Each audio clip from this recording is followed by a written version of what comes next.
What if Samus had to survive the MonsterVerse kaiju? Section 1. The Pacific had been wrong for 3 days. Seismologists at the USGS station in Menlo Park logged it first. A rhythmic subsonic pulse rolling through the ocean floor, like a second heartbeat buried beneath the first. Not tectonic, not volcanic.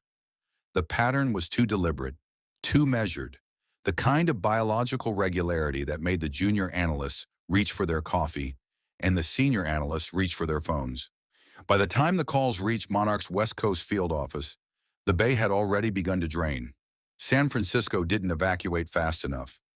The Mudo came up through the BART tunnel at Embarcadero at 6:47 in the morning, shedding concrete and rebar like water, its electromagnetic field killing every engine within 4 blocks before the first news helicopter could get airborne. It was a juvenile, barely 40 meters at the shoulder, which in any other context would have been a relief, and it moved with the lurching, electrical hunger of something that had been underground for a very long time and had finally remembered what hunger felt like. Car alarms died as it passed. Phones went dark. The bay turned to glass. Nobody on the ground saw the object falling from the upper atmosphere. It hit the water 300 meters off the ferry building at approximately Mach 4, and the column of white steam it threw into the sky was tall enough that the Monarch drone operators initially logged it as a second emergence event. It wasn't. What surfaced 40 seconds later, more treading water with the calm efficiency of something that had survived worse landings on worse worlds, was roughly human-shaped. Encased in a suit of technology so advanced it looked almost organic, orange and gold catching the gray morning light, a single dark visor where a face should have been. Samus Aran had been mid-pursuit of a space pirate munitions convoy when the corridor opened beneath her. She gave herself 4 seconds to process the situation. Old Chozo discipline. Panic was a resource expenditure she couldn't afford. Scan visor came online immediately, sweeping the skyline, the water, the distant shape of the creature tearing through the Embarcadero with a sound like a power station detonating in slow motion. The visor fed her data in cascading columns. Atmospheric composition, gravitational constant, biological signatures. The planet resolved as Class M, nitrogen-oxygen standard, single moon, yellow sun. The creature resolved as nothing in her database, not space pirate biotech, not a Metroid strain, not anything the Galactic Federation had cataloged in 400 years of expansion.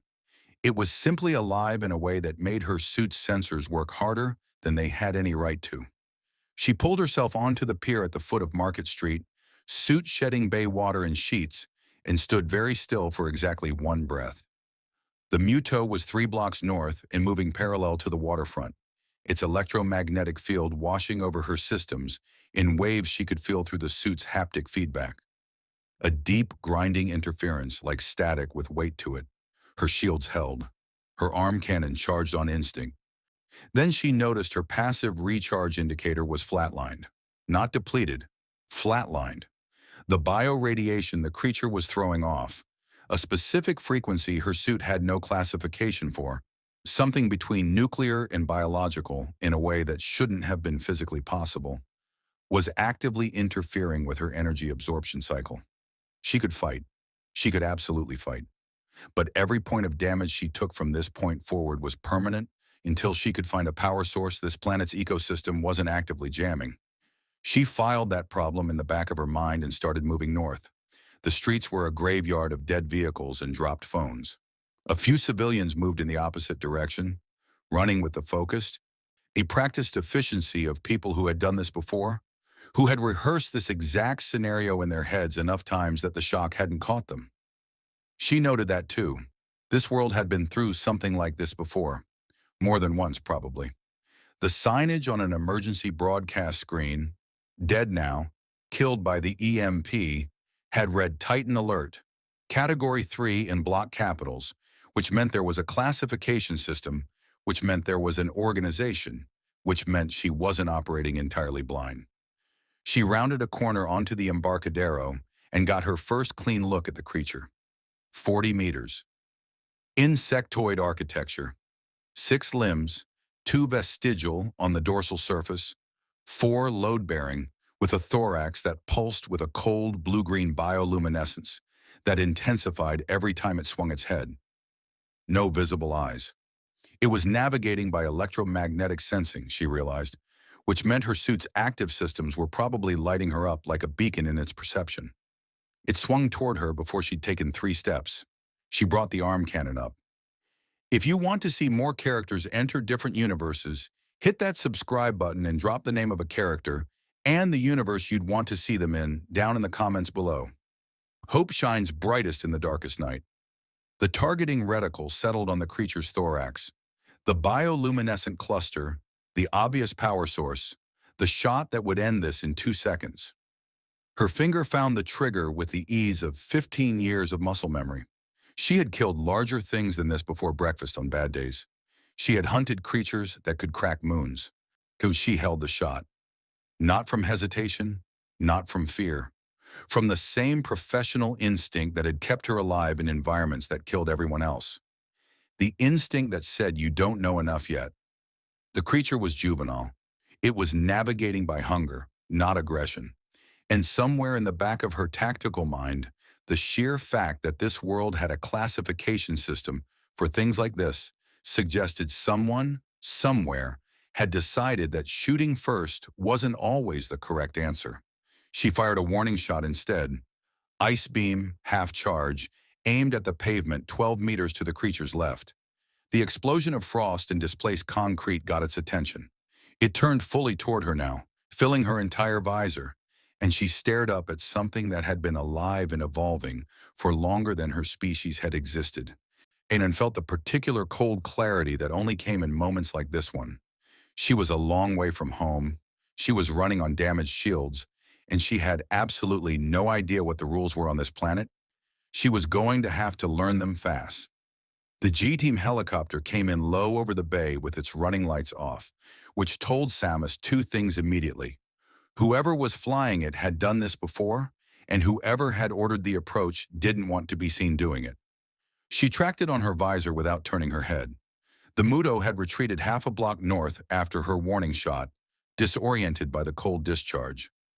Ice beam apparently registering as something outside its threat vocabulary, something that didn't fit the electromagnetic grammar it used to read the world. It was circling now, agitated, at its bioluminescent thorax pulsing in rapid, irregular bursts. Not attacking, not fleeing, processing. She kept herself between it and the nearest pocket of civilians pinned behind an overturned Moonibus, arm cannon charged to mid-level, and watched the helicopter execute a combat landing in the empty intersection behind her, with the rotors still spinning. 6 figures in tactical gear hit the ground before the skids fully settled. Military-grade equipment, she could assess that much, but the patches on their shoulders weren't any branch insignia she could map. A yellow crown over a stylized mountain. Monarch. The name surfaced from the emergency broadcast classification, and she filed it immediately as the organization responsible for the category system, which made them either the most relevant people on this street or the most dangerous. And depending entirely on what they wanted, the 7th figure out of the helicopter was not in tactical gear. Dr. Eileen Andrews had her field jacket half zipped over what appeared to be a Monarch research vest, a tablet already in her hand, and the expression of someone who had been awake for 31 hours and was deeply annoyed that the universe kept generating new problems faster than she could solve the existing ones. She stopped 6 meters from Samus, looked up at the visor with the particular calm of a scientist who had spent years standing next to things that could kill her without blinking, and said clearly and without preamble, "Whatever you just fired at that juvenile, don't do it again." Samus didn't lower the cannon. It was a deterrent. I know what it was. The temperature discharge disrupted its electromagnetic navigation. Why, right now it's recalibrating. If it finishes recalibrating and decides you're a threat instead of a curiosity, it stops circling and starts charging. And then we have a Category 3 incident in a populated urban corridor instead of a Category 2 emergence. Andrews kept her eyes on Samus's visor, not on the creature. Professional composure, or something close enough to it. "So I'm asking you, politely once, to hold your fire until my team can execute a draw protocol." Behind Andrews, the G-team had fanned into a loose arc. Samus's scan visor tagged their weapons. High-caliber conventional firearms, two with launchers loaded with something her spectral analysis classified as a targeted sonic emitter rather than an explosive warhead. Non-lethal. The entire tactical posture was oriented toward redirection rather than elimination. She revised her assessment of the organization upward. "Your draw protocol," Samus said. "You're going to lead it somewhere." "Away from the financial district, yes." Andrews finally glanced down at her tablet. "What I'd like to know before I deal with that is what you are, where you came from, and why the juvenile's electromagnetic field spiked 40% the moment you hit the water. Because from where I'm standing, you look like something that doesn't belong on this planet, and in my experience, things that don't belong on this planet have a tendency to make Titans very, very unhappy." Samus processed that for a moment. The honesty was almost disarming. No cover story, no pretense, no attempt to pretend the woman hadn't already categorized her as an extraterrestrial anomaly. She appreciated efficiency. "Bounty hunter," she said. "Chenlunum, I was pulled here through an unstable transit corridor. Unintentional. My vessel is not in this system." She paused. "The electromagnetic interference from that creature is disrupting my suit's energy cycle. I'm not broadcasting anything it shouldn't be reading." Andrews stared at her for 2 full seconds. Then she looked at the G-team sergeant to her left and said, "Get Huerta on the line. Tell him we have a Category 0. "Category 0, the sergeant said. "Non-terrestrial sapient, armed, not currently hostile." Andrews was already moving, gesturing for Samus to follow with the brisk certainty of someone who had long since stopped waiting for the world to cooperate before making decisions. "It's a classification we've technically had in the protocol documentation for 11 years and never actually used. Mas, today's apparently the day." She glanced back at the visor. "Can you move and keep that thing in your peripheral tracking simultaneously?" "Yes." "Good. Walk with me." The draw protocol turned out to be elegant in its simplicity. 2 G-team operators moved to the juvenile's northeast flank with the sonic emitters, generating a low-frequency pulse just outside the creature's comfort threshold. Not painful, not threatening, just uncomfortable in a specific directional way that nudged its navigation instincts toward the water. The other 4 created a loose perimeter that kept the creature's electromagnetic awareness occupied while it moved. Andrews coordinated it from her tablet with the focused economy of someone conducting field research rather than a crisis response, annotating data in real time. It cross-referencing the juvenile's behavior patterns against what Samus could only assume was an extensive catalog of previous encounters. The creature reached the waterline in 4 minutes and submerged without further incident, its bioluminescence fading to a cold smear beneath the bay's surface before disappearing entirely. Andrews exhaled once, the only indication she'd been tense at all, and turned fully to face Samus.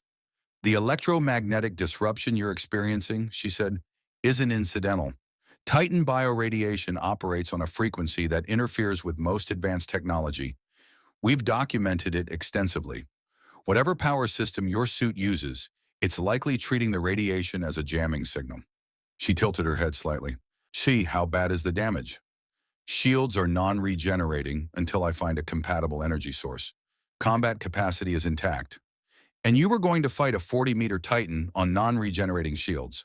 I've fought larger things with less." Andrews looked at her for a long moment with an expression that was equal parts scientific fascination and the particular exhaustion of someone who had spent her career surrounded by entities that had absolutely no appropriate sense of scale when it came to their own survival. "Come with me," she said finally. "We need to talk about what you just walked into." The Monarch Mobile Command Post was a converted freight warehouse 3 miles inland from the Embarcadero, and it smelled like burnt coffee and crisis management. Samus stood in the center of it like a piece of ordnance someone had left on the conference table. Present, contained, and making everyone in the room acutely aware that they had no protocol for what happened if she decided to stop being cooperative. She counted 11 analysts at workstations, 4 military liaisons along the far wall, and 1 very large tactical display showing real-time Titan positioning across the Pacific Rim. The scope of it stopped her for exactly 1 second. Not alarm, assessment. There were dozens of them, monitored, tracked, cataloged with the same methodical patience Monarch had applied to the juvenile in the bay.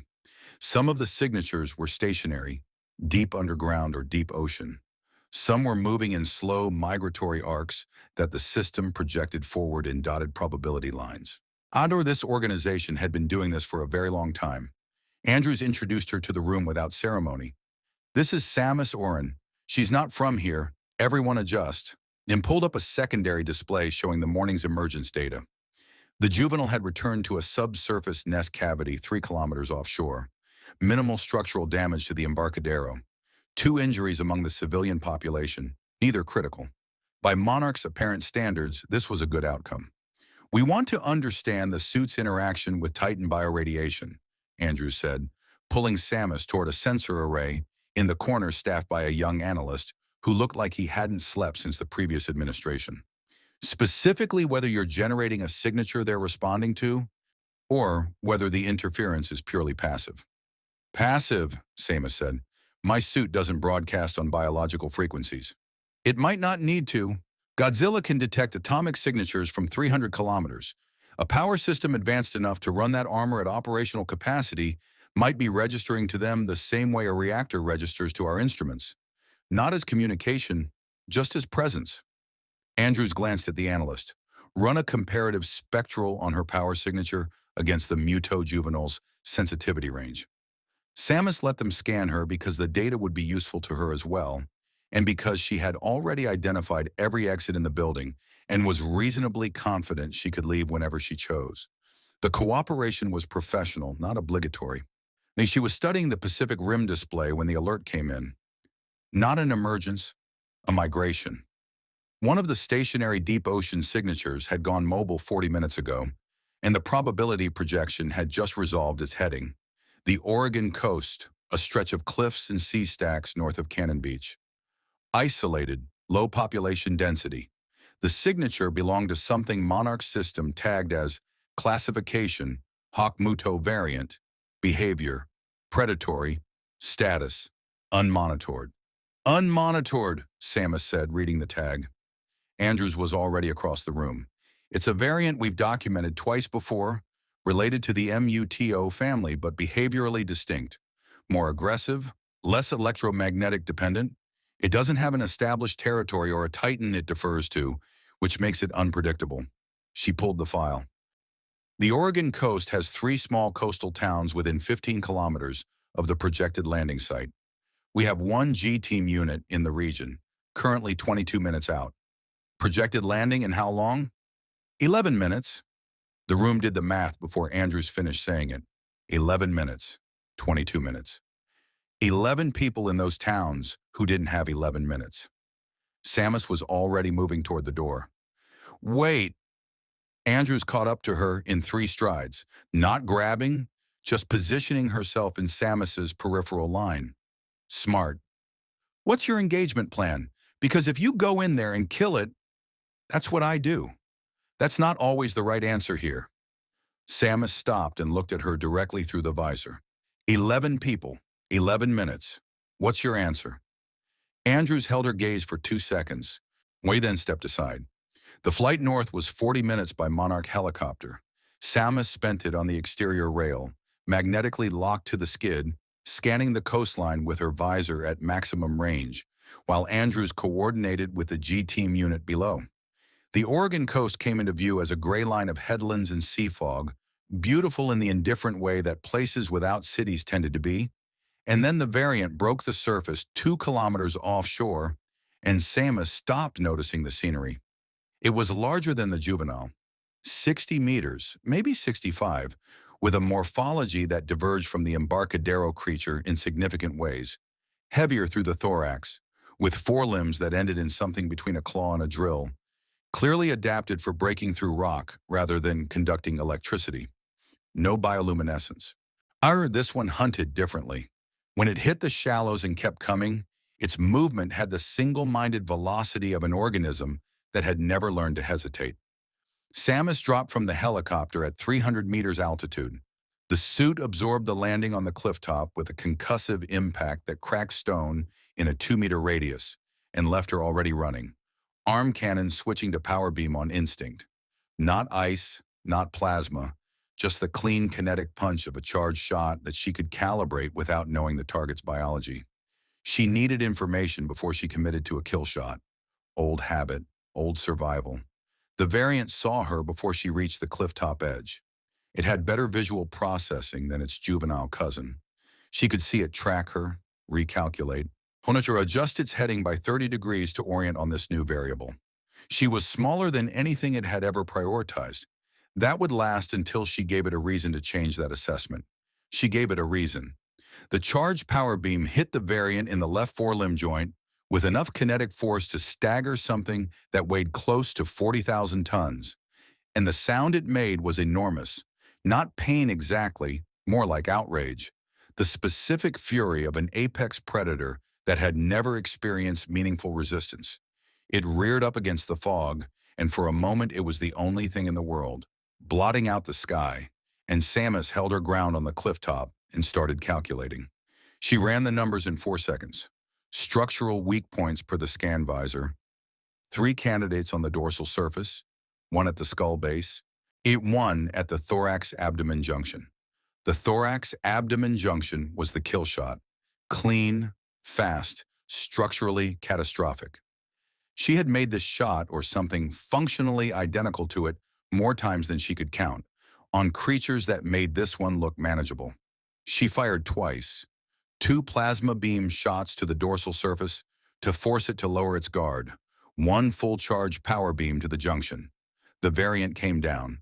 It came down in the shallows 60 meters below the clifftop, and the sound it made going down was immense and final. And then it was quiet except for the waves in the distant rotor of the Monarch helicopter completing its arc overhead. Samus stood on the cracked clifftop with her cannon cooling and watched the G-Team unit arrive on the beach below. Andrew's voice came through the radio frequency the analyst had patched into her suit's comm system during the scan. It was very quiet and very controlled, and it told her she had just made a significant mistake. That variant, Andrews said, was the only documented specimen exhibiting mutoparasitic resistance. We have been tracking it for 6 years. A pause. We needed it alive. Samus looked at the shape in the water below. You had 11 minutes, she said. I know. Andrews's voice didn't soften. And you saved the town. And I need you to understand that what you just killed cannot be replaced, and that in this ecosystem, the things you remove don't leave empty spaces. They leave holes that something worse moves into. Another pause, longer. Welcome to Earth, Miss Aran. The rules here are different. Samus didn't respond. She was already scanning the horizon, resetting her targeting systems, and thinking about rules she didn't yet know and what it was going to cost her to learn them. They came for her 3 hours later, and they didn't ask. The Monarch helicopter that landed on the clifftop wasn't the one Andrews had arrived in. It was larger, military-framed, with the kind of reinforced cargo bay that suggested it had been built to transport things that didn't always cooperate with the transportation process. The 4 personnel who stepped out moved with the practiced neutrality of people who understood that the figure standing on the cliff could level the helicopter before they reached her and had decided to behave accordingly. No weapons drawn, no tactical posturing. Just 4 people and an invitation that everyone present understood was not optional. The man who delivered it introduced himself as Director Guillermo Huerta. Late 50s, compact, with the kind of stillness that came not from calm, but from a lifetime of choosing which battles to have and which to defer. He wore the Monarch crown and mountain patch and the expression of someone who had been managing impossible situations for so long that Samus's existence had barely registered as unusual on his personal scale of difficult mornings. The Hollow Earth liaison team has requested your presence, he said. Requested, Samus said. Strongly. He held her gaze without flinching, which she respected. The specimen you neutralized this morning had an established signature that Kong had been tracking for approximately 4 months. When it disappeared, he noticed. When our instruments cross-referenced the disappearance with your weapons discharge signature, he, Huerta paused, choosing his word with visible care, indicated a preference for a conversation. Kong. He's the apex of the Hollow Earth ecosystem. What happens on the surface within his range of awareness is something he takes a personal interest in. Huerta glanced at her arm cannon with the evaluating neutrality of a man who had learned not to react visibly to things that alarmed him. Dr. Andrews has already briefed me on your situation. The transit corridor, the shield damage, the interference with your recharge cycle. We want to help you. Genuinely. But right now, the most useful thing you can do for that process is come with me and not make this worse. Samus looked at him for a long moment. Then she walked to the helicopter. The Hollow Earth access shaft was in Antarctica, which Samus noted without comment. The Monarch installation around it was extensive, a permanent research outpost built into the ice shelf with the kind of infrastructure that spoke to years of continuous operation, not emergency deployment.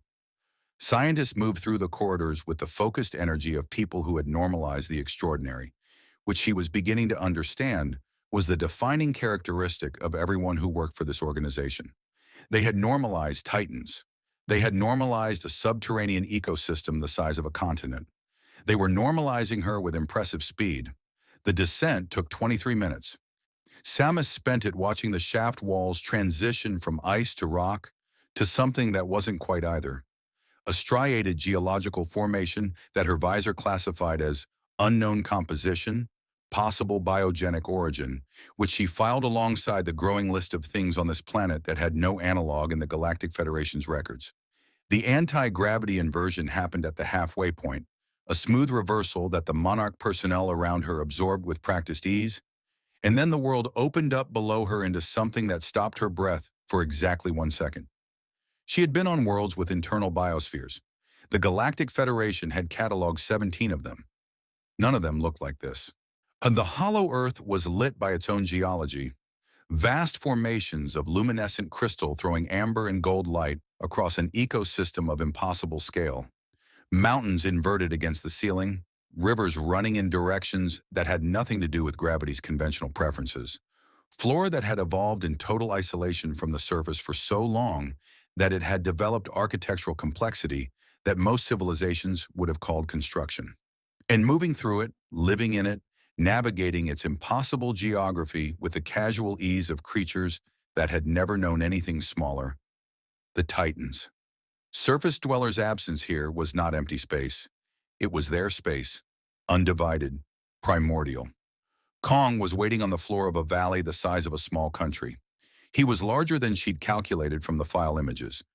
Not the largest thing she had ever stood in front of. She had been inside the cavern chambers of Leviathan seeds and walked the decks of phazon-saturated vessels that dwarfed anything organic.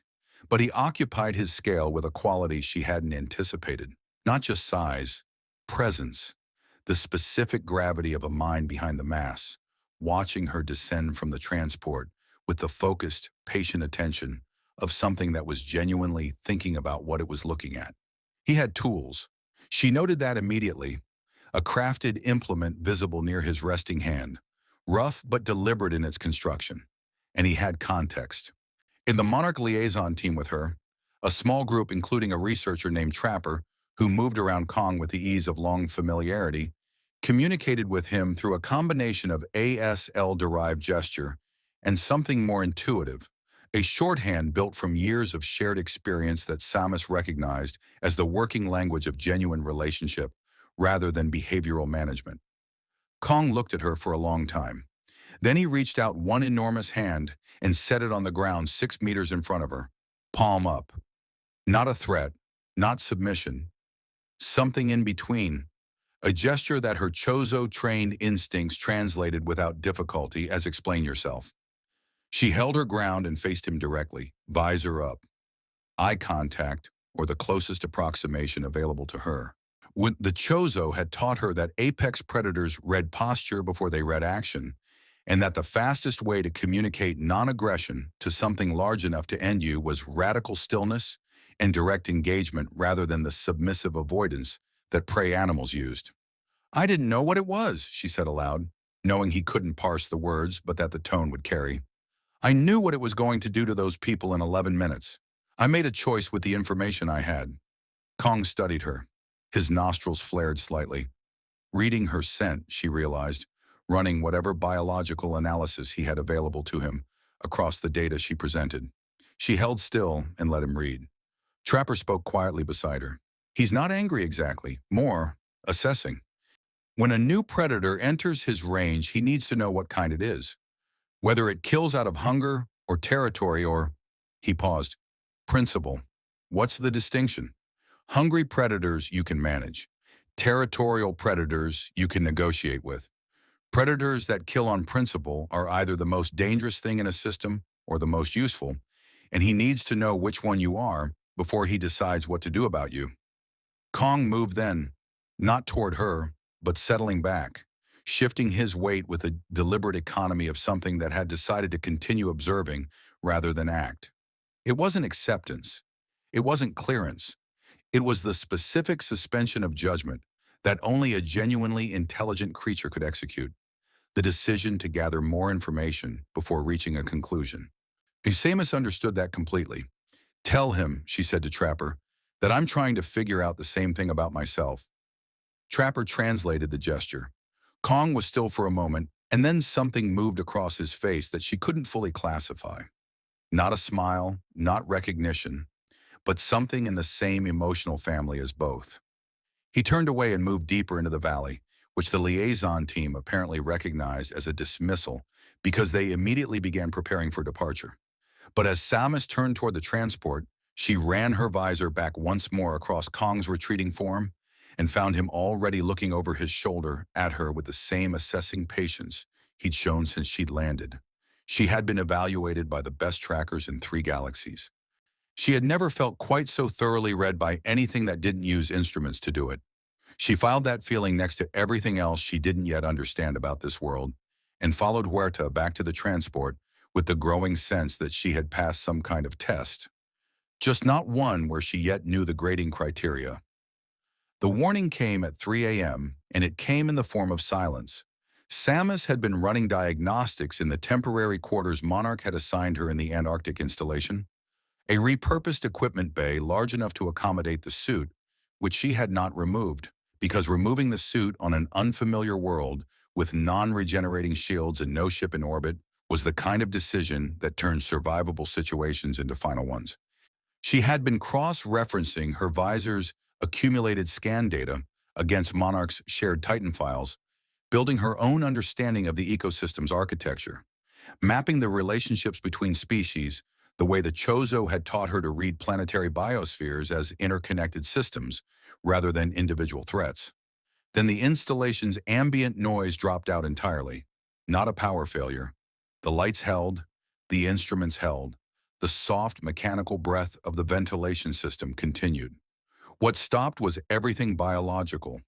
The background murmur of personnel in adjacent corridors, the distant clatter of the night shift in the research wing, the small constant sounds of a facility full of people who were always working.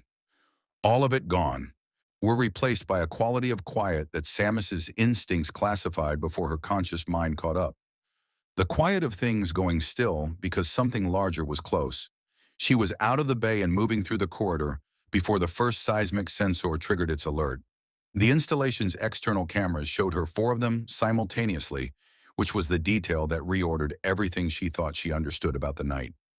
4 Titans, different species, converging on the Antarctic installation from separate vectors with a coordination that her tactical mind immediately flagged as wrong. Muto variants didn't coordinate. The Monarch files had been explicit about that. They were apex predators with territorial instincts that made sustained cooperation biologically impractical. Individuals occasionally tolerated proximity near sufficient food sources, but directed multi-vector convergence on a single target required a level of behavioral synchronization that the files categorically did not support. The files were wrong. The first impact hit the installation's eastern wall at 3:07 a.m. with enough force to shift the entire structure 6 meters laterally on its foundation, and the sound it made was the sound of engineered certainty being revised at extremely high speed. Emergency lighting kicked in. Monarch personnel moved with the rehearsed efficiency of people who had drilled this scenario, flowing toward hardened interior positions.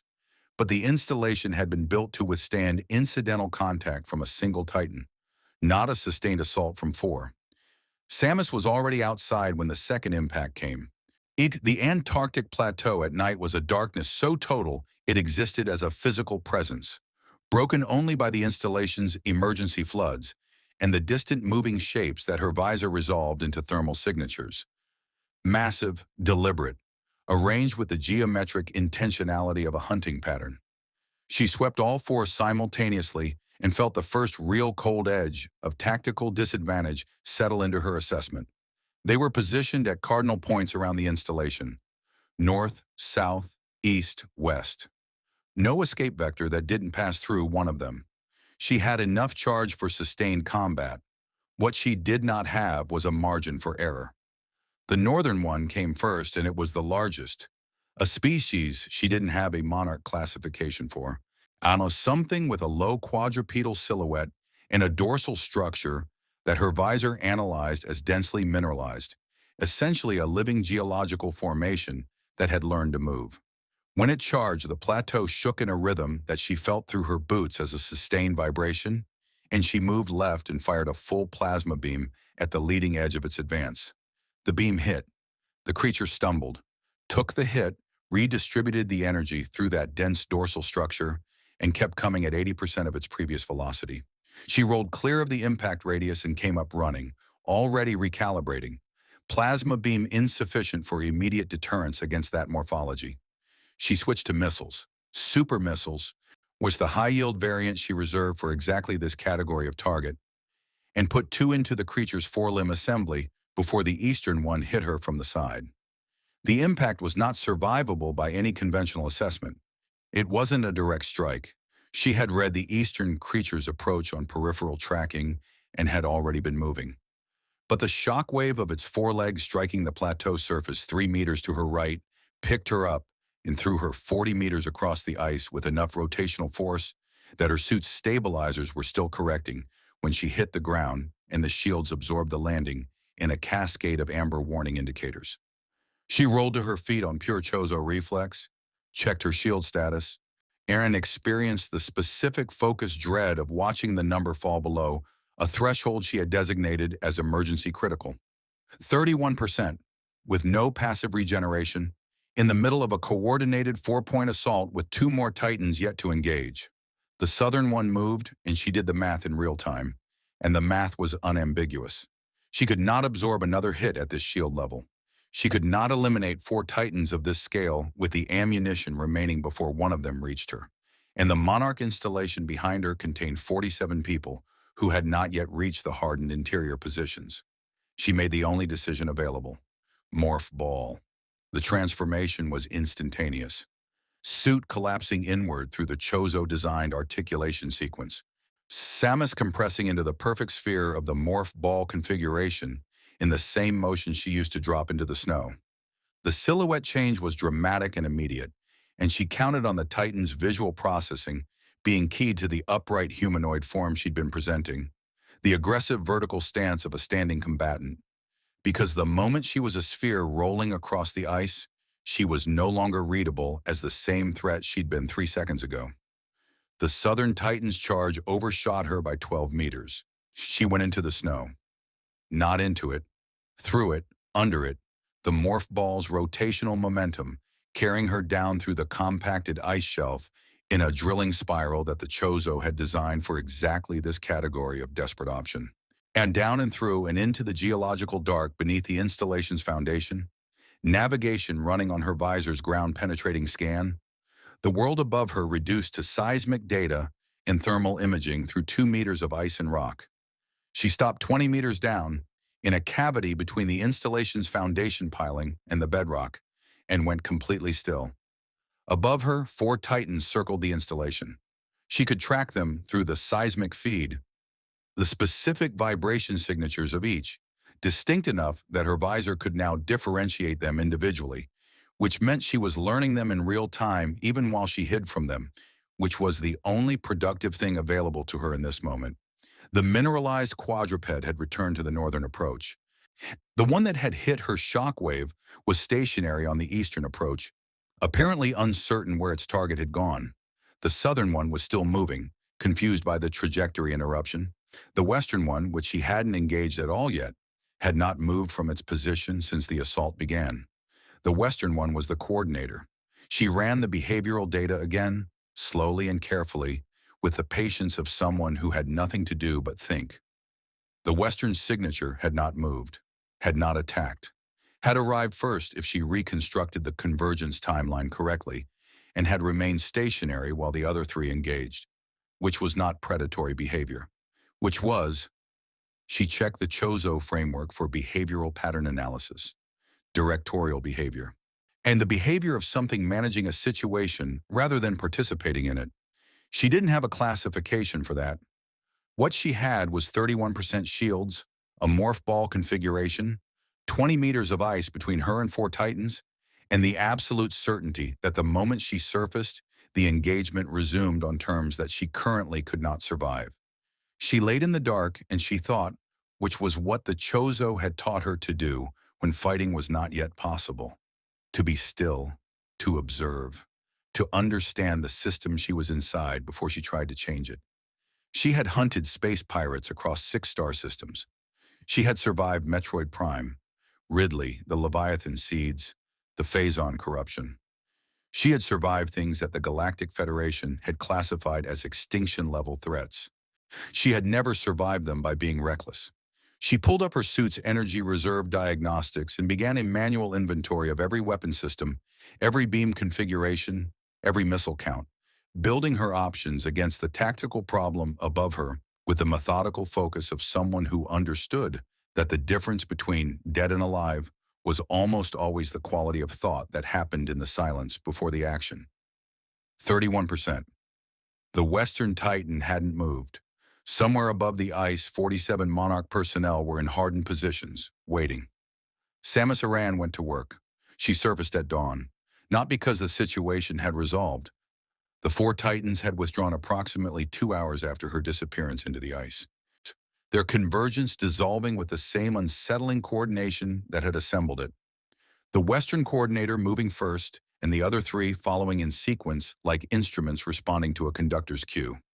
She had tracked the withdrawal through seismic data from her cavity beneath the foundation, watching the vibration signatures diminish and separate until the plateau registered only when, and the distant groaning of the ice shelf doing what ice shelves did in the dark. She waited another 90 minutes after the last signature faded before she moved. The Chozo had a principle for situations like this. The retreat of a predator is not the end of the hunt.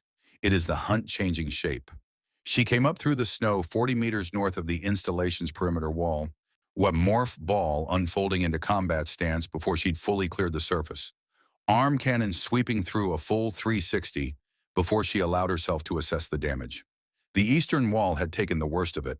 Structural compromise across a 30-meter section, the reinforced paneling peeled back in long curling strips that exposed the insulation and framework beneath like the anatomy of a dissected machine. The foundation had shifted visibly on the northern approach, a diagonal crack running through the permafrost from the mineralized quadruped's repeated impacts. 2 of the external sensor arrays were destroyed. The floodlighting on the south side was gone entirely. 47 personnel, when she reached the hardened interior shelter, were all present. Her Andrews was already running diagnostics on the sensor data when Samus came through the blast door. She looked up once, registered Samus's presence with the specific relief of someone who had been quietly certain they were going to have to add a line to the casualty report and was now revising that assessment, and then looked back at her instruments. The Western one, Samus said before Andrews could speak, that's not predatory behavior. No, Andrews said, it's not. You've seen this before. Twice. Both times in the 18 months following a significant ecosystem disruption. Once after a Titan was killed in the South China Sea, once after a forced migration event in the North Atlantic. She pulled the comparative data onto the main display, incident timelines overlaid against Titan behavioral logs, and the pattern was immediate and unambiguous. Disruption, followed by coordinated response, followed by withdrawal. The working theory is that it's a regulatory mechanism. The ecosystem responds to imbalance. The specific Titan coordinating the response changes depending on what's available, but the behavior is consistent. She paused. You killed a specimen in Oregon yesterday. a healthy adult. A hole opened in the system's balance, and the system responded. You're not wrong that the town needed protecting. You're not wrong that you had 11 minutes and no better option available. Andrews turned from the display. But the ecosystem doesn't adjudicate intent. It just registers the disruption and corrects. Samus absorbed this. It was not, in its fundamental architecture, different from the lessons the Chozo had given her about planetary biospheres. That every removal created a vacancy, and that vacancies in living systems were never neutral. She had understood that principle academically for years.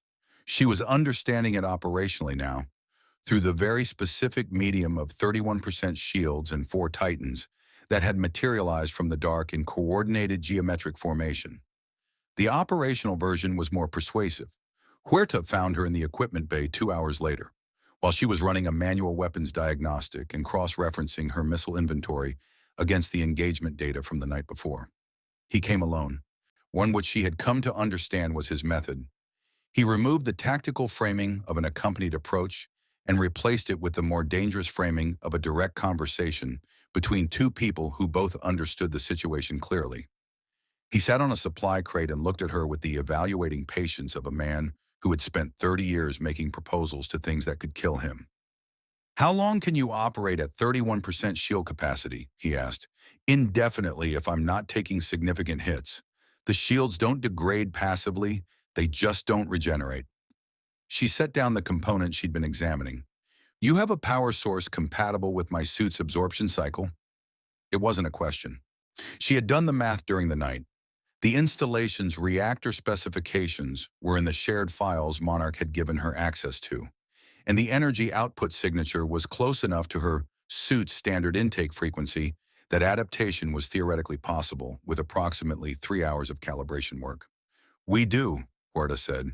We also have in our Antarctic storage facility a cache of Titan-derived energy cells that our research team has been working to stabilize for approximately 2 years. If the calibration works, they would solve your recharge problem entirely. The bioradiation interference that's been disrupting your passive cycle would actually become a source rather than a jamming signal. He let that sit for a moment. We'd also like to share what we know about transit corridor mechanics. And we have a theoretical physicist on the Hawaii team who has been documenting dimensional anomalies in the hollow Earth access points for 4 years. It's possible she has data relevant to your return trajectory. Samus was quiet. And in exchange, she said. Huerta nodded once, acknowledging the directness. There is a Titan currently in the mid-Pacific, approximately 800 kilometers northeast of Midway. It surfaced 6 days ago and has been holding position, which is unusual.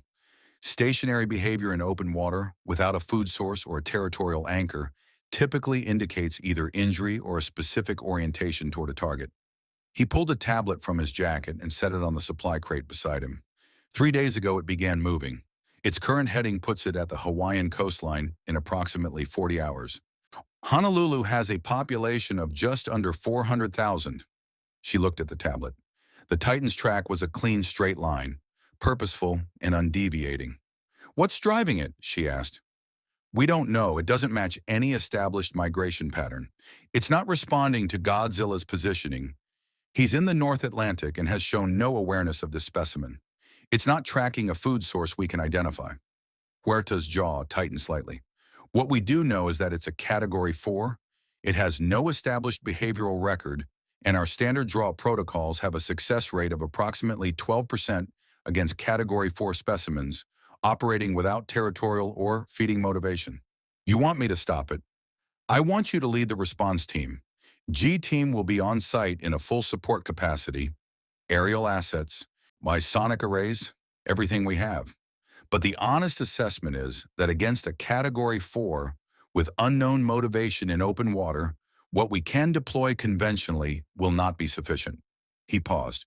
We're asking you to go into a situation with damaged shields against a Titan we don't fully understand, with 40 hours to develop an engagement plan. Samus looked at the track on the tablet. 400,000 people, a straight line, 40 hours. I need the calibration work started in the next 30 minutes, she said, and I want full access to every behavioral file you have on Category 4 specimens. not the summary documents, the raw data. Done.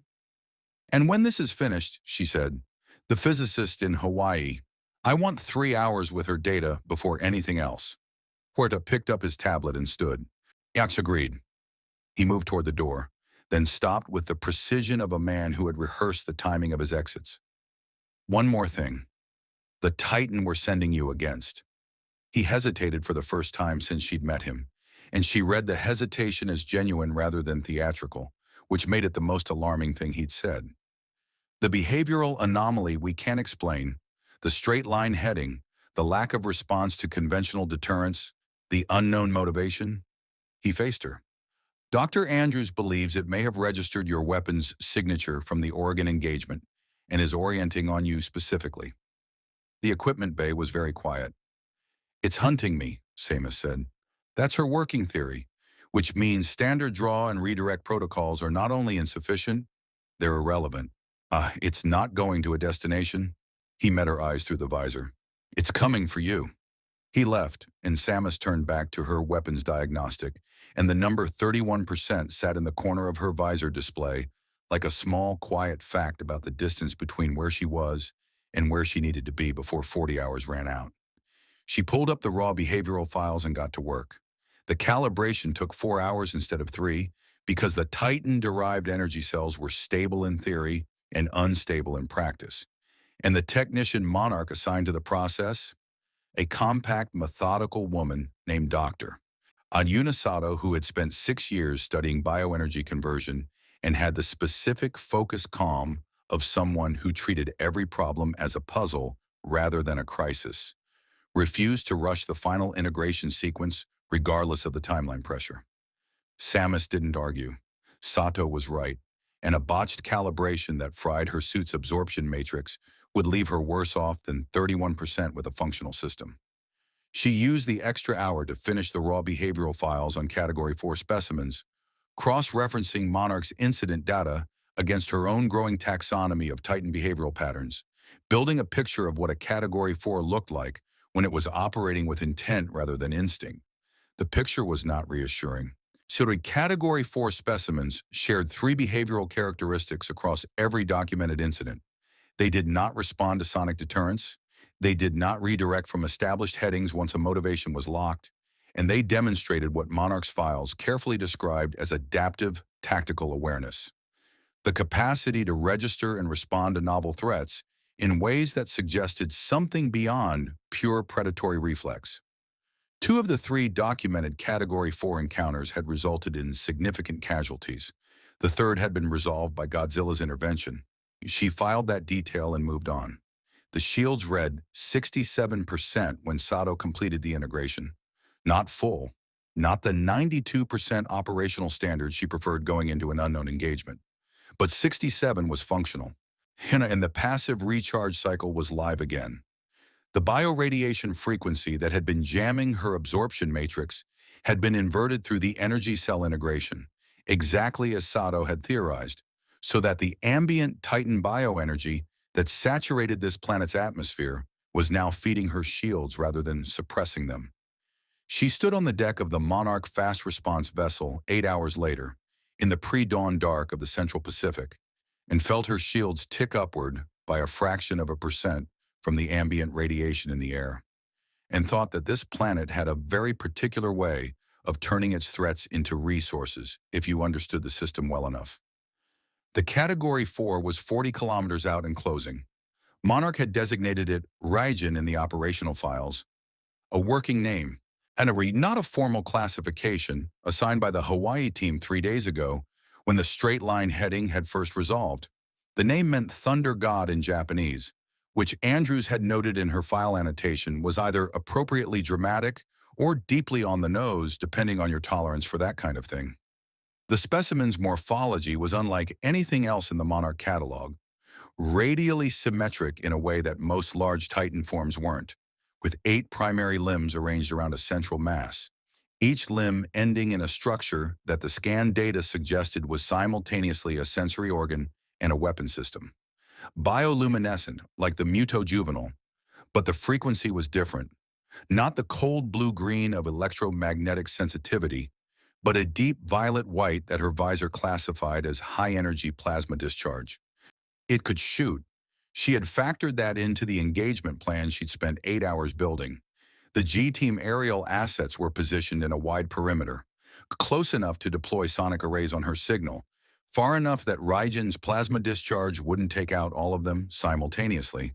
The vessel she was standing on would move to a secondary position once she entered the water, because she was entering the water, because fighting a radially symmetric aquatic titan from a surface platform was tactically equivalent to fighting in a box, and she had not survived this long by accepting unnecessary geometric constraints.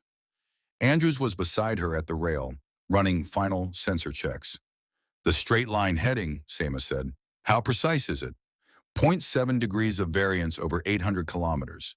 Essentially perfect." "And it started moving 3 days ago." "Yes."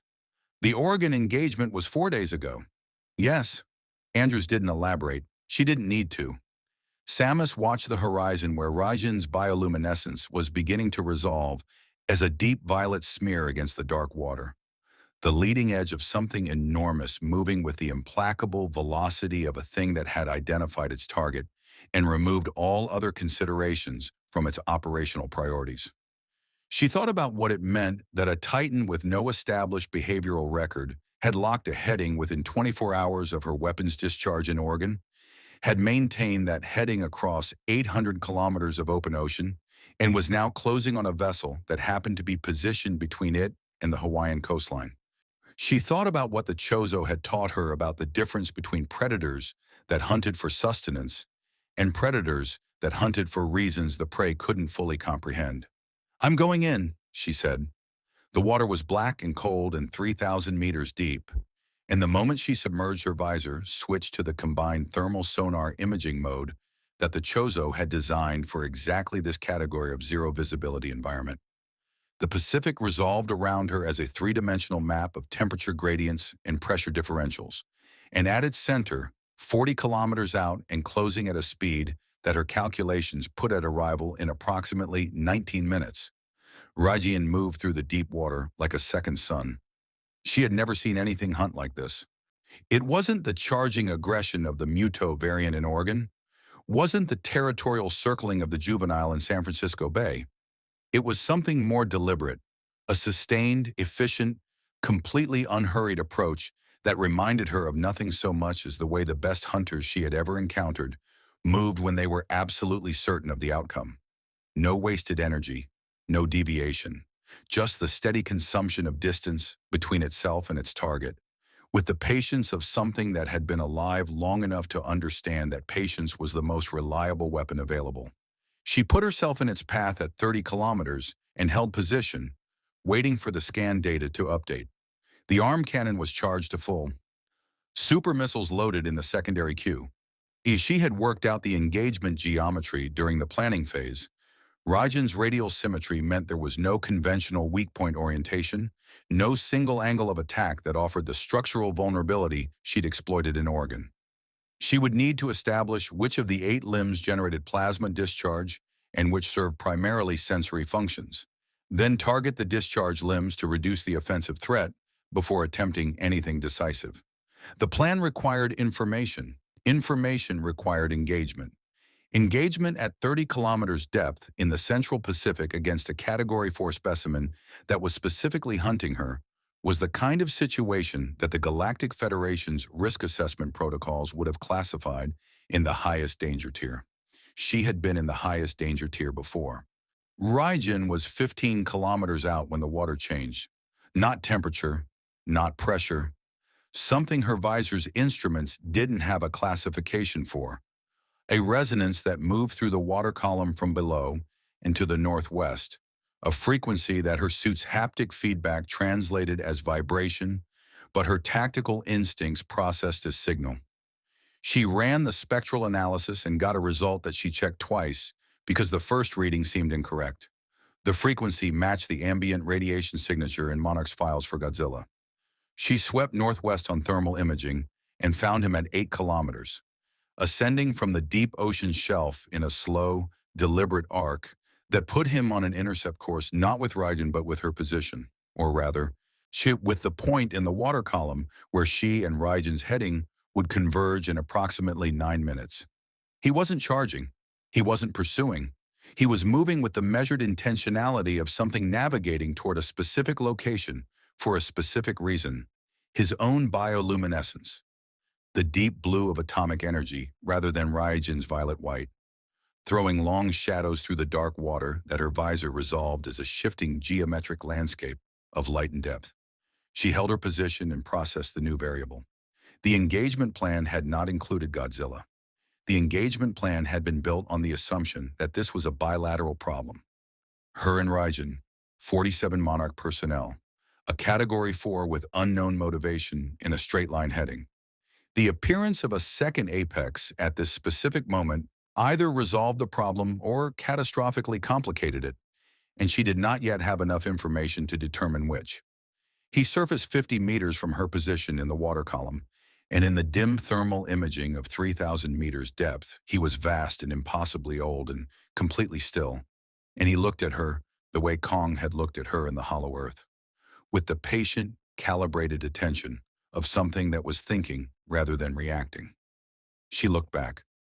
The Chozo had taught her that in encounters with apex predators you did not understand, the worst thing you could do was perform. You did not display aggression. You did not display submission. You did not give the predator data that allowed it to categorize you as a known type. You gave it the most honest available version of what you were and let it work with that. She held the arm cannon at her side, not lowered exactly, not raised, present, available, neither threatening nor surrendered. Godzilla's bioluminescence shifted, not dramatically, not as display, but in the small, modulating way that her visor's new behavioral pattern catalog was beginning to associate with active cognitive processing rather than passive biological function. He was reading the weapon's discharge residue on her suit, she realized. The spectral trace of the plasma beam and super missiles she had used in Oregon. The power beam signature from the Bay engagement. The entire accumulated record of what she had done since she arrived on this planet, written in energy traces on her armor, like a language he could read directly. He was looking at her history. Raijin was 9 kilometers out. Godzilla had not moved from her position. She made a decision that was either the most tactically sound thing she had done since arriving on this planet, or the last decision she would ever make, and she held her ground and let him finish reading. Raijin arrived like a verdict. It came from the east in a column of displaced water that her visor registered as a pressure wave 3 seconds before the thermal imaging resolved the shape behind it. And then the shape was larger than the file data had suggested. Not because Monarch's measurements had been wrong, but because measurements taken from satellite imagery and passive sonar at range could not fully communicate what 68 meters of radially symmetric predator looked like when it was moving at combat velocity through 3,000 meters of open water directly toward you. The 8 limbs were fully extended, the violet-white bioluminescence running at maximum intensity along each one, and the plasma discharge structures at the limb terminals were cycling through what her visor's new behavioral pattern catalog flagged as pre-firing activation. It saw her. It had always been coming for her, and now there were 2 of them in the water column, and she was between them, and the geometry was everything. Godzilla hadn't moved. And she processed that in the half-second she had available before engagement range and filed it as either the most important tactical data point of the encounter or completely irrelevant depending on factors she still didn't understand. And then Raijin fired. The plasma discharge from the nearest limb terminal hit the water column 4 meters to her left, and the thermal bloom it generated was enormous. Her visor whited out for 0.3 seconds on the thermal channel before auto-compensating, and in the physical world the shockwave hit her like a pressure wall and drove her 15 meters laterally through the water before her suit's stabilizers corrected. Shields absorbed it. 59%. The passive recharge ticked upward by a fraction immediately after. The bioenergy discharge from Raijin's plasma was feeding her absorption cycle, which was the kind of tactical irony she would have found elegant under different circumstances. She came out of the roll already firing. Plasma beam to the nearest limb terminal, the one that had just discharged, capacitors depleted, Structural integrity temporarily reduced during the recharge cycle. Her visor had mapped the discharge sequence in real time during the shot, and she had approximately 4 seconds before that terminal was operational again. The beam hit clean, and Raijan's movement stuttered, the limb retracting partially in what her pattern catalog translated as a pain response. Genuine, biological, the reflexive withdrawal of a nervous system registering damage. She noted it and kept moving, circling left, forcing Raijin to track her with its radial axis rather than maintaining the straight-line heading. Well, disruption of the heading was the first objective. Not damage, not deterrence, just the interruption of the locked-on trajectory that had brought it 800 kilometers across open ocean. If she could break the heading, she could create the behavioral uncertainty that made conventional Monarch protocols viable. 2 more limb terminals fired simultaneously. She went deep, diving below the discharge angle, and the twin plasma columns crossed above her, with a sound that her visor translated as a resonance frequency in the 40 Hz range. Felt rather than heard, a vibration in the water that her haptic feedback rendered as something close to pain, despite the suit's insulation. 48% shields. The recharge was keeping pace with the attrition. Barely. Each plasma discharge from Raijin fed her absorption cycle enough to partially offset what the shock waves cost her.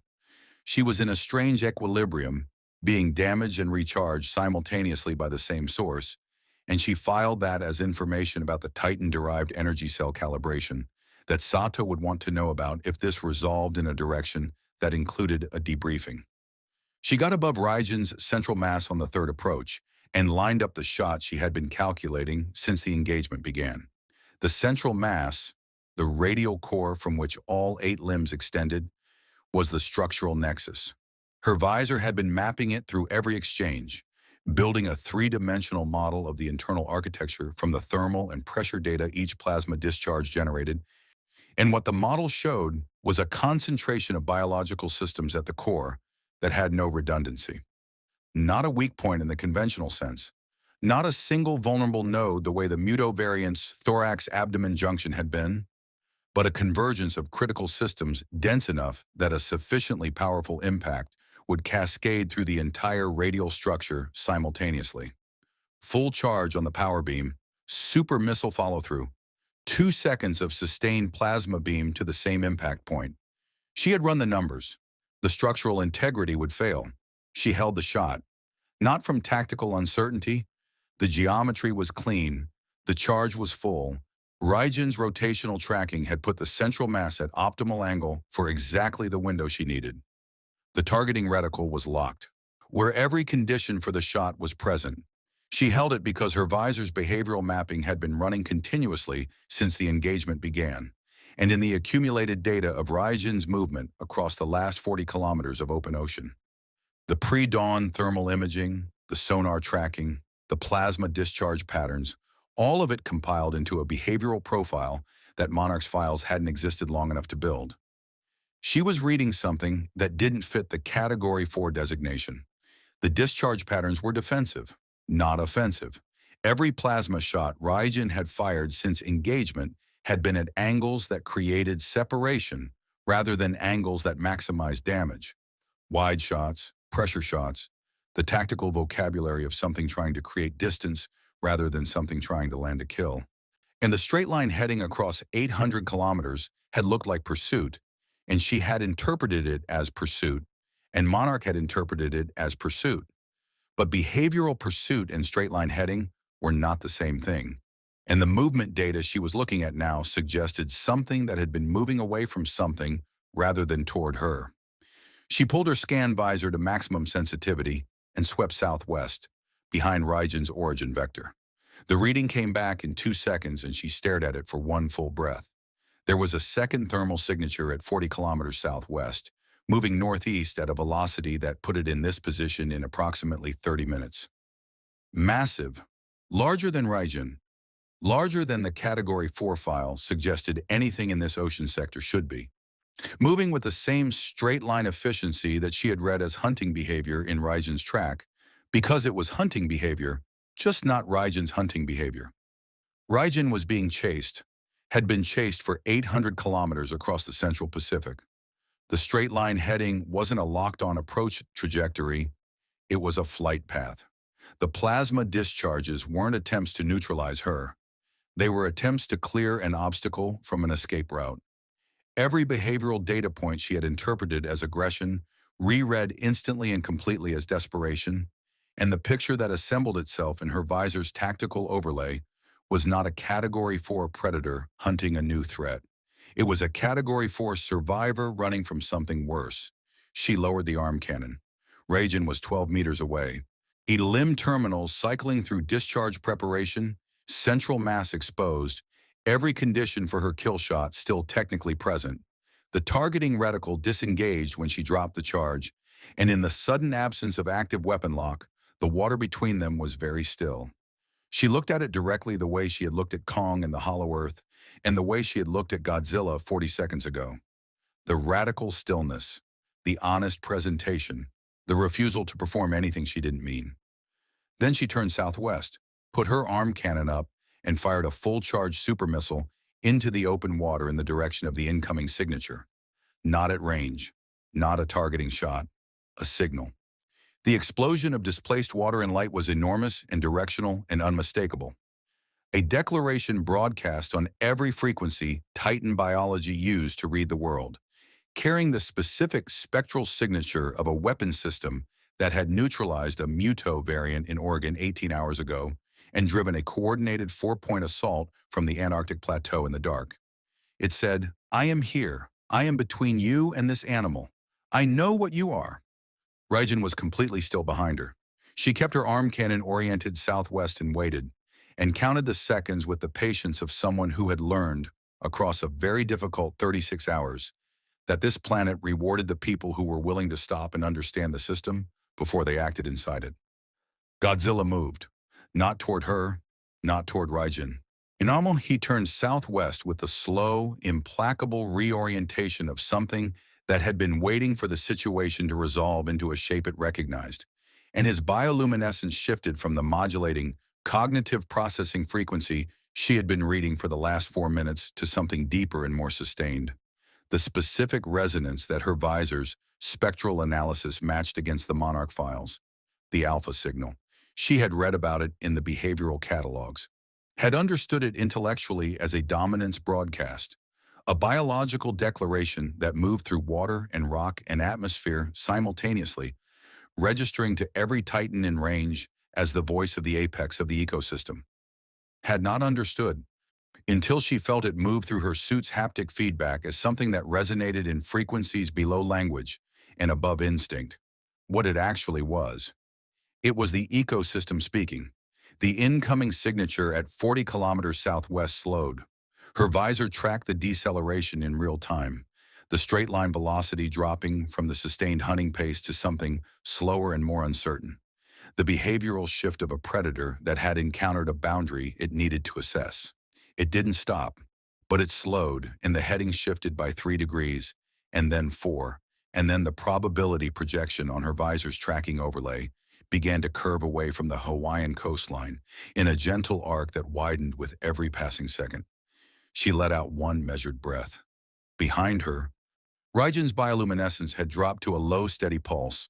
The frequency her new behavioral catalog was beginning to associate with cessation of threat response, the biological equivalent of standing down. The limb terminals had retracted to neutral position. It was still enormous and alien, and completely beyond anything the Galactic Federation had mapped. But it was no longer firing, and it was no longer running. And in the absence of both those things, it was something she could look at with the same careful attention. She had tried to give everything on this planet that she didn't yet understand. She turned to face it fully. The 8 limbs were arranged asymmetrically in a way they hadn't been during the engagement. One side lower than the other, the posture of something favoring an injury. She swept it with the scan visor and found what she was looking for on the third pass.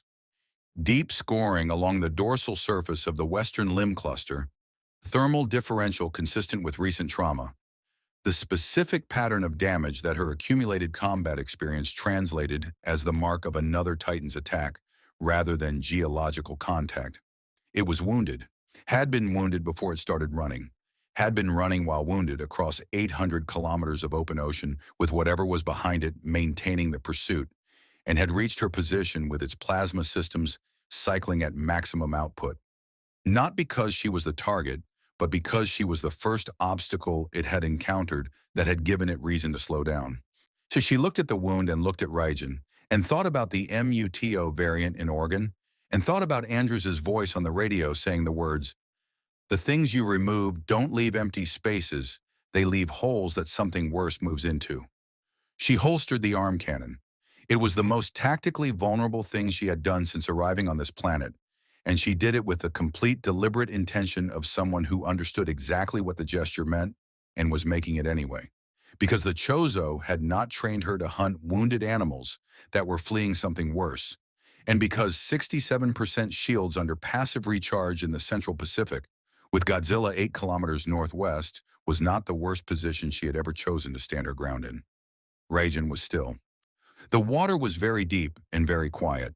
She looked southwest, where the pursuing signature had curved away into the dark, and thought about what was down there and what it would mean when it decided the alpha signal had faded and it was time to try again.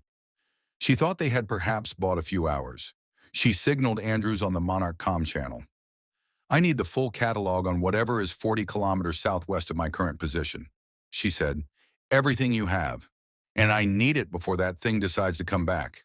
A pause, then Andrew's voice, with the specific quality it took on when she was processing something that required revision of an existing assumption.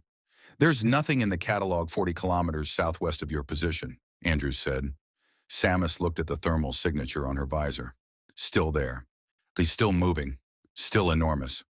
"Then we have a new problem," she said. The uncatalogued Titan surfaced at noon. It came up 40 kilometers southwest of their position, with a displacement wave that the Monarch vessel's instruments registered before the visual confirmation. A seismic pulse that moved through the water column like a detonation, rolling outward in concentric rings that the sonar operators aboard the vessel translated into dimensions, and then looked at twice because the first reading seemed like instrument error. It wasn't instrument error. Andrews confirmed it on 3 independent systems, and then was quiet for a moment in the way she was quiet when the data required her to revise something fundamental rather than something peripheral. "Category designation doesn't apply," she said finally over the comm. "And our category system tops out at 5. This is..." A pause. "Larger." Samus was already in the water. She had spent the intervening hours doing 3 things simultaneously: monitoring the southwestern thermal signature as it slowed, curved, and then, 40 minutes ago, began its return arc, coordinating with Andrews on everything Monarch had that might constitute relevant data on an unknown specimen of this scale, and watching Godzilla, who had not left the area, who had repositioned twice in ways her tactical mapping suggested were not random, who was doing something she was beginning to recognize as preparation. The uncatalogued Titan's morphology resolved on her visor as it descended from the surface breach into the deeper water column. And then she ran the scan twice because the first pass returned structural data that her Chozo-trained pattern recognition could not immediately reconcile with any biological framework she had encountered in 15 years of hunting across the galaxy. It was not radially symmetric like Raijin. It was not insectoid like the Muto variants. It occupied its own architectural category entirely.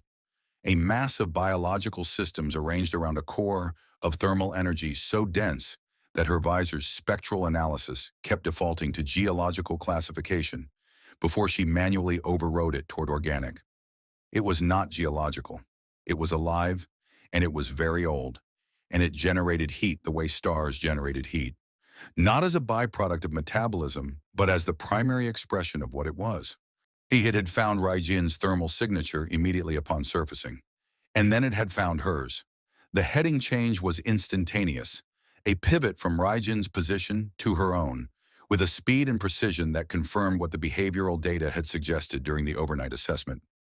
This was not ambush predation, not territorial aggression, not any of the ecological motivations that Monarch's framework used to categorize and manage Titan behavior. It was something simpler and more absolute. It had been interrupted. It had identified the source of the interruption. It was addressing it. She put herself between it and Raijin and brought the arm cannon to full charge. The first exchange lasted 11 seconds and rewrote her understanding of the engagement parameters entirely.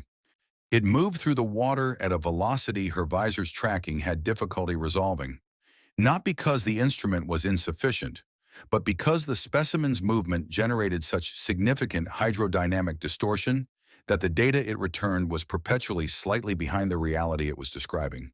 She fired 3 super missiles at the leading thermal mass, and all 3 hit, and the explosions they generated were enormous and perfectly placed and had no measurable effect on the approach velocity. She switched to plasma beam and sustained a 4-second burst at the central thermal core, and the beam hit and held, and the spectral return she got back was the specific signature of energy absorption rather than energy impact. It was eating her beam, not deflecting it, not dispersing it, absorbing it, metabolizing it, or incorporating the plasma beam's output into its own thermal system, the way the Titan-derived energy cells incorporated bioradiation.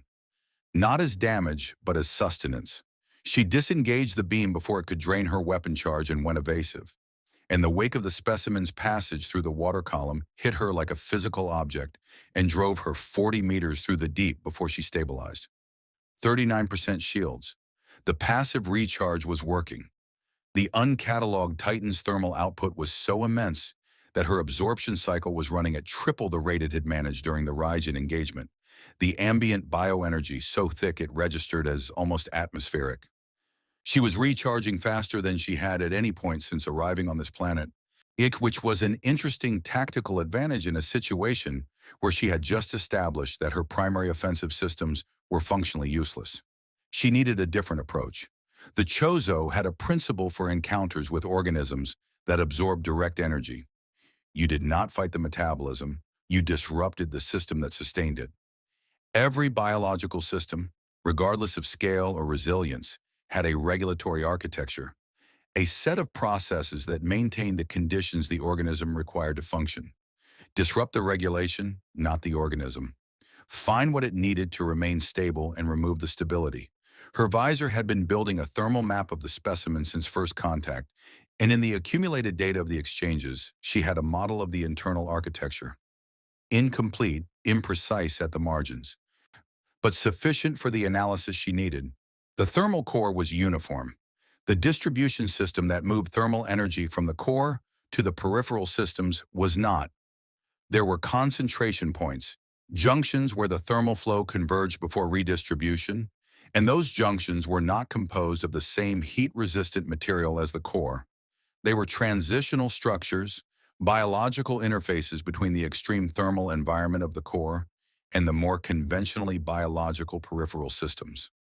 They were the regulation. She needed to reach them, which meant she needed to get inside the specimen's outer thermal layer, which meant she needed something that could penetrate that layer without being absorbed, which meant kinetic impact rather than energy discharge.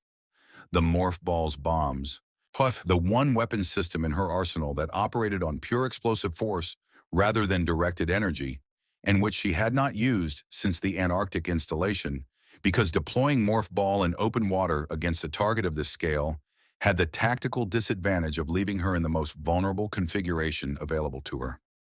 She needed cover to make the approach. Godzilla hit the uncatalogued Titan from the northwest like a geological event.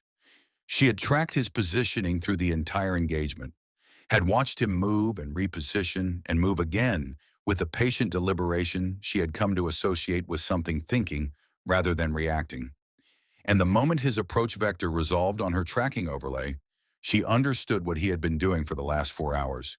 He had been reading the specimen, had been building his own assessment with the same methodical patience she had been applying, and had reached his own conclusions about the engagement geometry, and had waited for the moment when his intervention would be most effective rather than simply most immediate.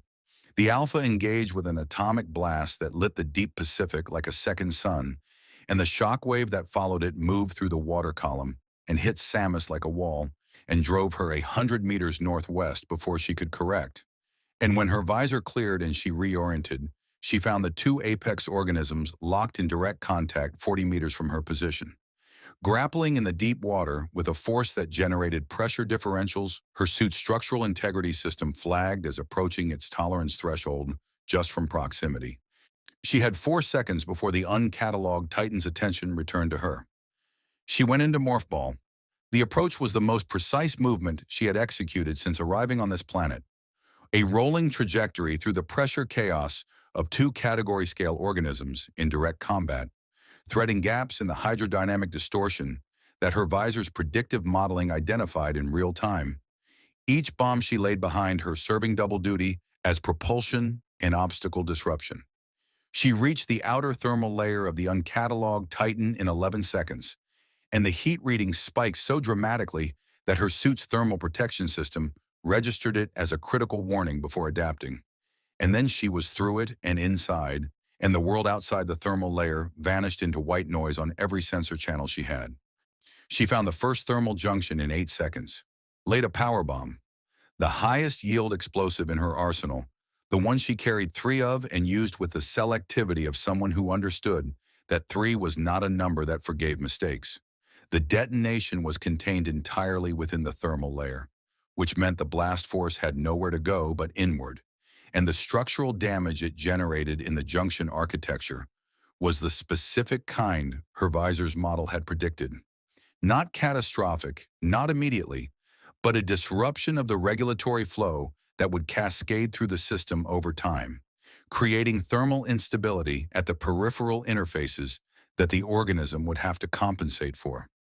She found the second junction in 14 seconds and laid the second power bomb. The third junction was deeper, wooded closer to the core, and the heat at this depth inside the thermal layer was extraordinary even through the suit's protection. And she laid the third power bomb with the precise economy of someone who had just expended their last margin and knew it.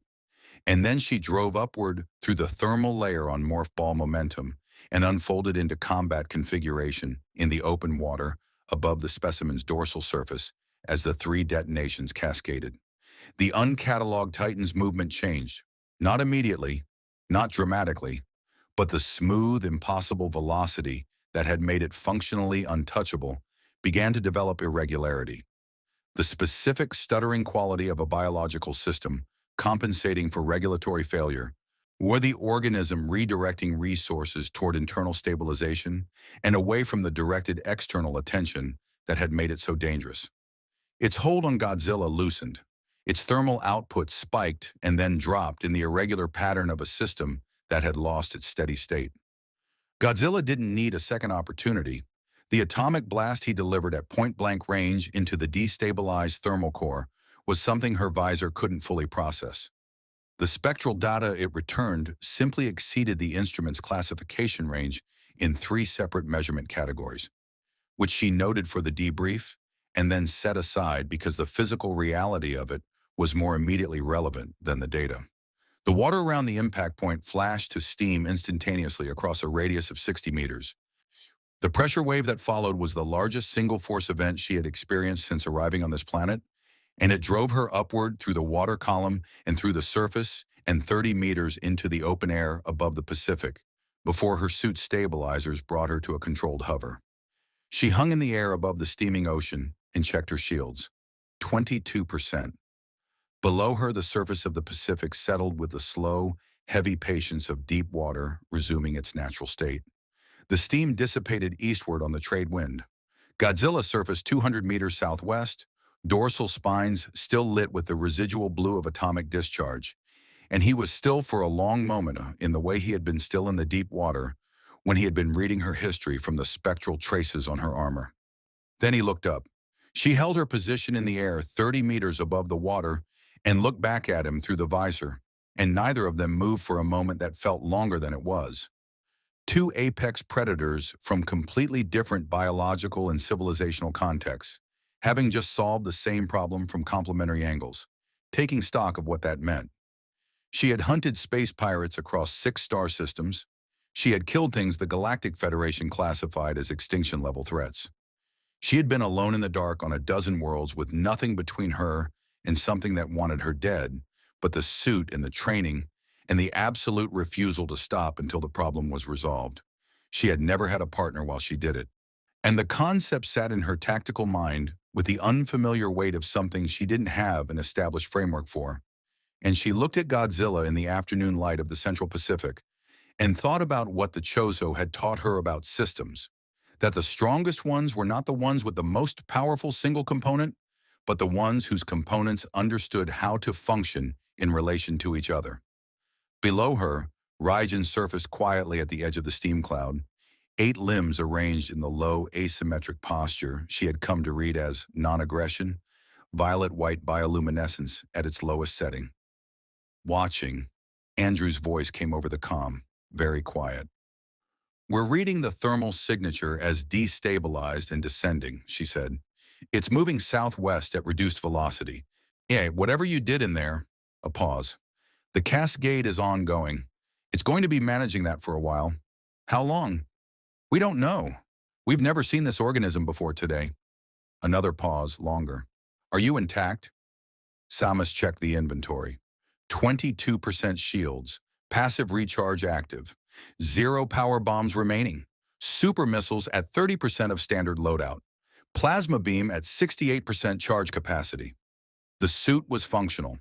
She was functional. The problem had been addressed, though not resolved.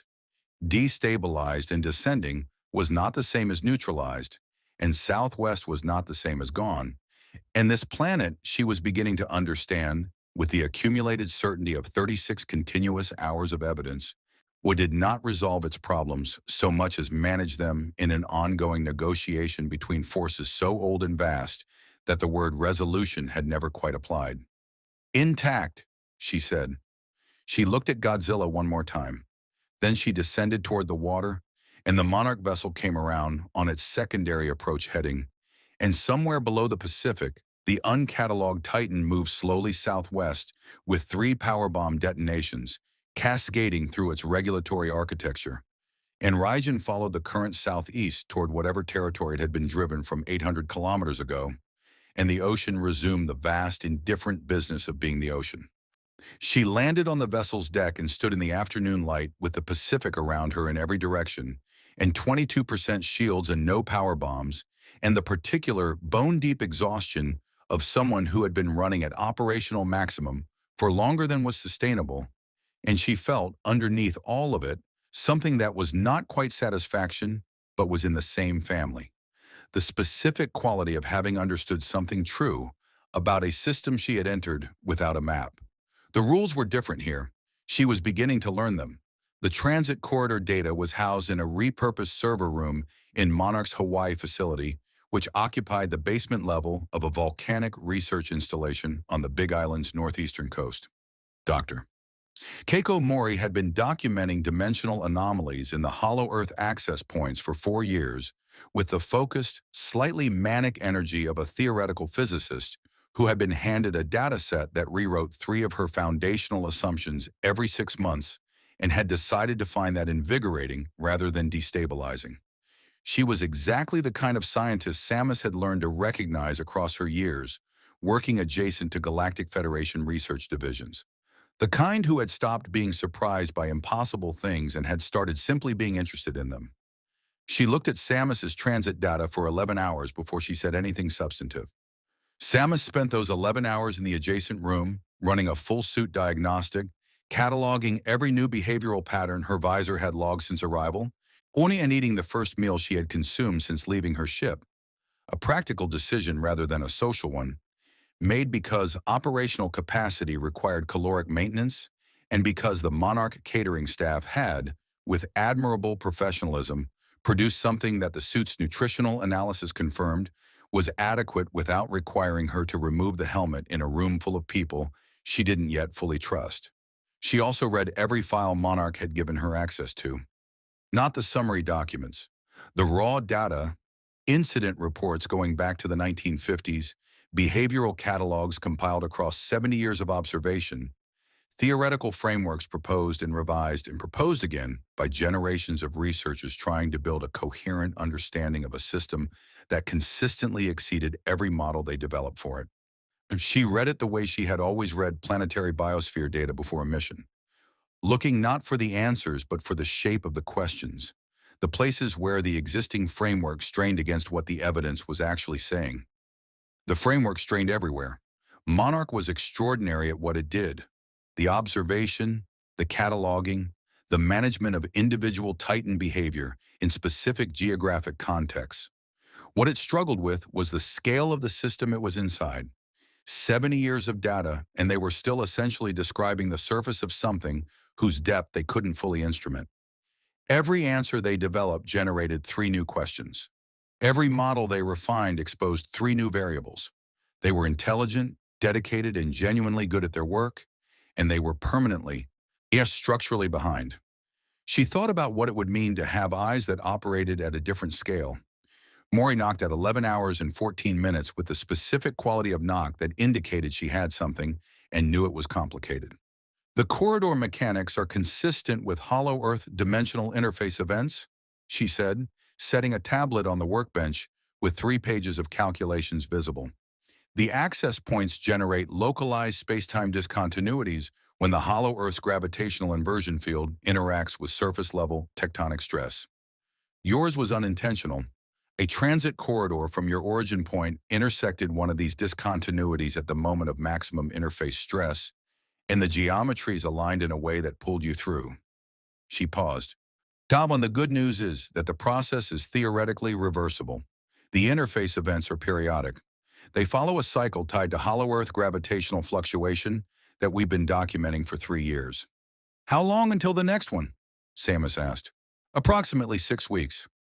Mori looked at her with the careful neutrality of someone delivering information they knew had significant weight. The next maximum interface stress event occurs in 43 days. If we can position you at the correct geographic coordinates during the peak window, the corridor should reopen naturally and the return trajectory should be recoverable. She turned to a second page of calculations. Should be. There are variables I can't fully constrain without more data on your origin point's dimensional signature. Samus looked at the calculations, and they were sound. She had enough theoretical physics background from Galactic Federation training to follow the framework, and what she could follow was rigorous. Mori had done genuinely good work with genuinely incomplete data in 11 hours, which was more than most Federation researchers would have managed in 11 days. 43 days. She filed it with the same practical acceptance she had applied to every other constraint this planet had presented her with, and thought about what 43 days meant operationally. Shields at 61% now and climbing. The passive recharge had been running for 18 hours since the Pacific engagement, and the ambient bioradiation on the Big Island was sufficient to keep the cycle active. 0 power bombs remaining, resupply impossible without Federation manufacturing. Super missiles at 30%, equally irreplaceable. Her combat capacity was real but finite in a way it had never been on a mission where she had access to her ship's resupply systems. She would need to be more selective. Huerta found her on the facility's exterior observation deck an hour later, which she suspected was not accidental. That Andrews or Mori had told him the transit corridor timeline, and he had calculated that this was the appropriate moment for the conversation that followed. He stood beside her at the railing and looked at the Pacific for a moment without speaking, which she had come to understand was his method of establishing that what he was about to say was not a transaction. 43 days, he said. Yes. A lot can happen in 43 days. He was quiet for a moment. The uncatalogued Titan from the Pacific. We're calling it the Crucible in the working files because we don't have a mythological reference adequate for it yet, and we needed something to put in the incident report. The cascade from your power bombs is ongoing. Our thermal tracking puts it moving southwest at reduced velocity, but the velocity is increasing. It's recovering. I know. At its current recovery rate, it returns to operational capacity in approximately 30 days. He turned from the railing to face her directly, which means it will be fully operational 13 days before your transit window opens. The Pacific was very blue in the morning light. Somewhere out there, below the surface, Godzilla was moving through water that was also his territory, his responsibility. While the system he had been the apex of for longer than human civilization had existed. She thought about him reading her history from the spectral traces on her armor. Thought about what he had understood about the engagement geometry before she had. The Crucible didn't surface randomly, she said. No, our theoretical framework, and it is theoretical, we don't have the data to confirm this. suggests it was drawn by the same bioenergy disruption that initially triggered the ecosystem response at the Antarctic installation. Your presence here is registering as a novel energy signature in a system that has been stable for a very long time. The crucible may be the system's response to something it can't categorize. He paused. Which is to say, we think it will come back specifically because you're still here. She had already reached the same conclusion, had reached it somewhere over the Pacific on the return flight, watching the thermal tracking data and running the behavioral pattern analysis forward, and had arrived at an answer she hadn't yet decided what to do with. "You're not asking me to leave," she said. "I'm not," Huerta said, "because I don't think you can, and because even if you could, I'm not certain it would change the Crucible's motivation at this point. You've registered, the signal is out." He looked at her with the steady, undeceived assessment she had come to respect in him. "What I'm asking is whether you're willing to work with us for the next 43 days. Not for us. With us. There's a difference." Samus looked at the Pacific. But when I thought about 43 days on a planet whose rules she was still learning, with depleted ammunition and a regenerating enemy, and an ecosystem that responded to every disruption she created. Thought about Raijin fleeing through 800 kilometers of open ocean with something catastrophic behind it. And Andrews's voice on the radio saying, "The things you remove don't leave empty spaces. They leave holes that something worse moves into." And Kong's patient assessment in the amber light of the hollow earth, and Godzilla reading her history in the deep water of the Pacific and deciding, on the basis of what he read, that she was worth standing next to. She thought about what the Chozo had built her to be, not just a hunter, a guardian. The distinction had felt abstract for most of her career, mainly applied to threats she understood within frameworks she had inherited. It felt less abstract here, on a planet that was itself alive in a way that complicated every straightforward answer she reached for. "The Crucible's thermal junctions," she said. "The regulatory architecture I disrupted with the power bombs. That cascade is temporary. When it restabilizes, the regulatory system will be stronger than it was. Biological adaptation in response to structural disruption." She turned from the railing.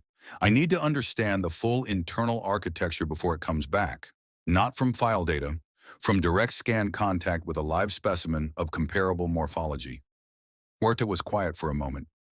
That's a significant research request. It's an operational requirement." She picked up the tablet Mori had sent to the deck with the corridor calculations. "I'll need full Monarch data access. Not the summary files, the raw incident data. Mori as primary research liaison on the transit corridor work. G-team support on field operations. Full coordination rather than hierarchical command." She looked at him. "And I'll need to talk to Godzilla." Huerta blinked. It was the first time she had seen him produce a reaction that wasn't immediately controlled. "Talk to..." He understood the Crucible's engagement geometry before I did. He positioned himself for 4 hours before he intervened. He knows something about that organism that isn't in your files. She held the tablet. "When I need to know what he knows." Huerta looked at her for a long moment with the expression of a man who was revising his understanding of what the next 43 days were going to look like. Then something moved in his face that was not quite a smile, but occupied the same general territory. "I'll set up the interface," he said. She nodded and turned back to the Pacific, and the morning light ran across the water all the way to the horizon. And somewhere out there, the Crucible was moving southwest, with 3 power bomb detonations cascading through its regulatory architecture, and a recovery clock running toward 30 days. And 43 days was a long time, or a very short time, depending entirely on what you did with it. She pulled up her visor's tactical overlay and began building the next operational framework. When the passive recharge ticked upward another fraction of a percent, and the planet breathed around her in the enormous, indifferent, intricate way it had been breathing for longer than anything alive on its surface could fully comprehend. She had 43 days. She intended to use all of them. Samus Aran came to Earth without a map, without a ship, without the supply chain that had always stood behind her victories. And what she found was a world that did not need saving so much as it needed understanding. A living system of such immense complexity that every straightforward answer she reached for dissolved into something harder and more true on contact with the reality beneath it. She had killed when killing was wrong, held fire when instinct demanded otherwise, hidden in the dark beneath Antarctic ice, and then fought alongside an apex predator she couldn't speak to, against something neither of them had a name for. She had arrived as a hunter and discovered, across 36 hours of evidence, that the thing this planet needed most was not a weapon, but a witness. Something capable of operating at the scale of the problem without losing sight of the detail that changed everything. The Crucible was coming back. The corridor home was 43 days away. Between those two facts lay a planet full of ancient, impossible things. An organization full of people who had spent their lives learning to navigate what she was only beginning to understand. And an alpha titan who had read her history from the traces on her armor and decided she was worth standing next to. She had been alone in the dark on a dozen worlds. She was beginning to think this one might be different. In the deep Pacific, something enormous moved southwest and healed and counted the days. Hope shines brightest in the darkest night. More stories await.